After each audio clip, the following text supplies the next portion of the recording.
नमस्कार। कार्यक्रम में उपस्थित आचार्य श्री महाश्रमण जी, मुनिगण, पूज्य साध्वी जी गण और सभी श्रद्धालु, हमारा ये भारत हजारों वर्षों से संतों की, ऋषियों की, मुनियों की, आचार्यों की एक महान परंपरा की धरती रहा है। काल के थपेड़ों ने कैसी भी चुनौतियां पेश की हो, लेकिन ये परंपरा वैसी ही चलती रही। हमारे यहाँ आचार्य वही बना है जिसने हमें चरैवेति चरैवेति का मंत्र दिया। हमारे यहाँ आचार्य वही हुआ है जिसने चरैवेति चरैवेति के मंत्र को जिया है। श्वेतांबर तेरा पंथ तो चरैवेति चरैवेति की सतत गतिशीलता की इस महान परंपरा को नई ऊंचाई देता आया है। आचार्य भिक्षु ने शिथिलता के त्याग को ही आध्यात्मिक संकल्प बनाया था।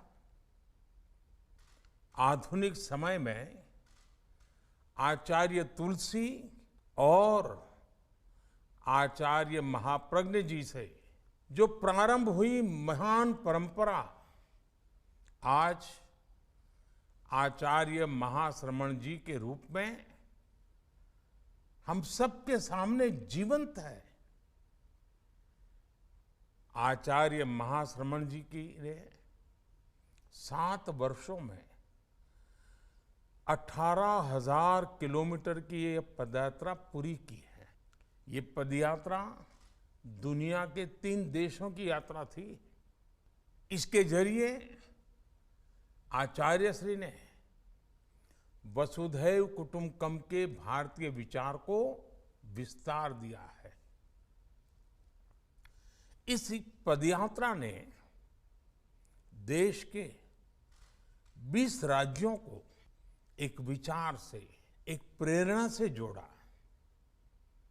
जहां अहिंसा है वहीं एकता है, जहां एकता है वहीं अखंडता है, जहां अखंडता है वहीं श्रेष्ठता है।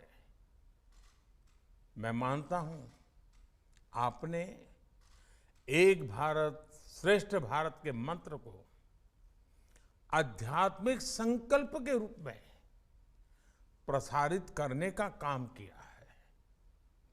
मैं इस यात्रा के पूर्ण होने पर आचार्य महाश्रमण जी को और सभी अनुयायियों को श्रद्धापूर्वक अनेक अनेक बधाई देता हूं। साथियों, श्वेतांबर तेरा पंथ के आचार्यों का मुझे हमेशा से ही विशेष स्नेह मिलता रहा है।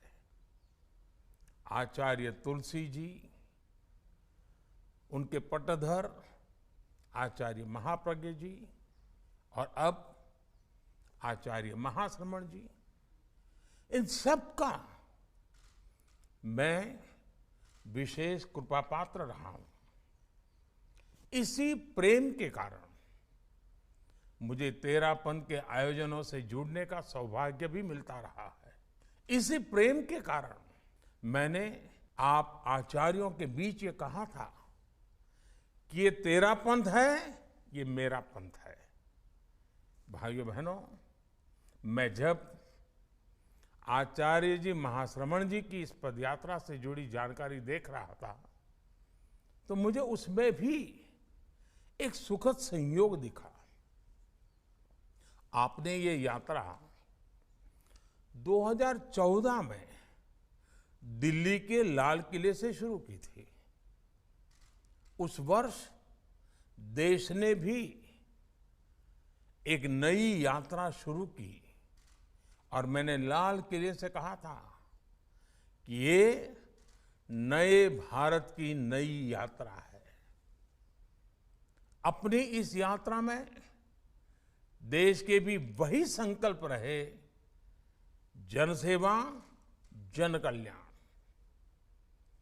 आज आप करोड़ों देशवासियों से मिलकर परिवर्तन के इस महायज्ञ में उनकी भागीदारी की शपथ दिलाकर दिल्ली आए हैं।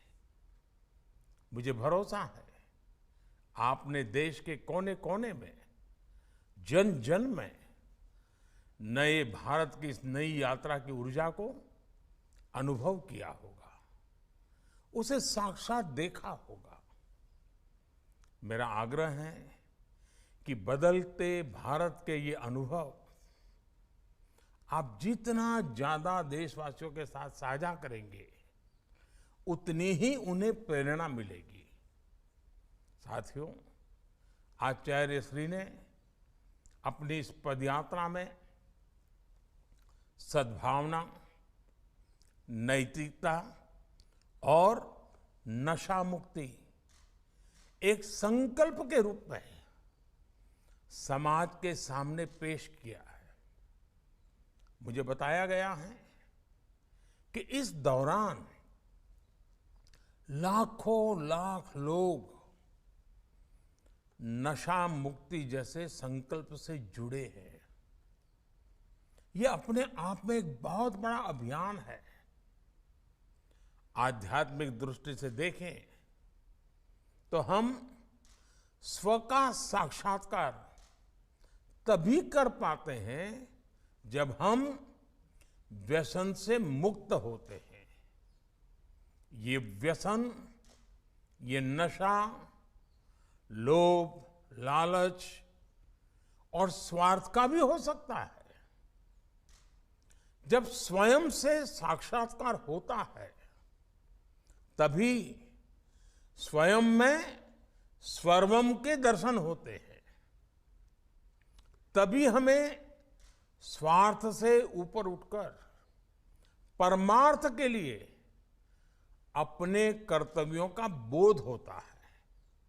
साथियों, आज आजादी के अमृत महोत्सव में देश भी स्व से ऊपर उठकर समाज और राष्ट्र के लिए कर्तव्यों का आह्वान कर रहा है। आज देश सबका साथ, सबका विकास, सबका विश्वास और सबका प्रयास के संकल्प पर आगे बढ़ रहा है। सरकारें ही सब कुछ करेगी, सत्ता ही सब कुछ चलाएगी, ये कभी भी भारत का भाव नहीं रहा है। ये भारत की प्रकृति ही नहीं रही है।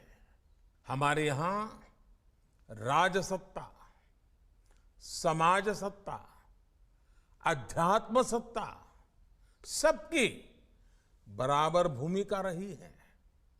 हमारे यहां कर्तव्य ही धर्म रहा है। मुझे आचार्य तुलसी जी की एक बात भी याद आ रही है। वो कहते थे, मैं सबसे पहले मानव हूं, फिर मैं एक धार्मिक व्यक्ति हूं, फिर मैं एक साधना करने वाला जैन मुनि हूं, उसके बाद मैं तेरा पंथ का आचार्य हूं।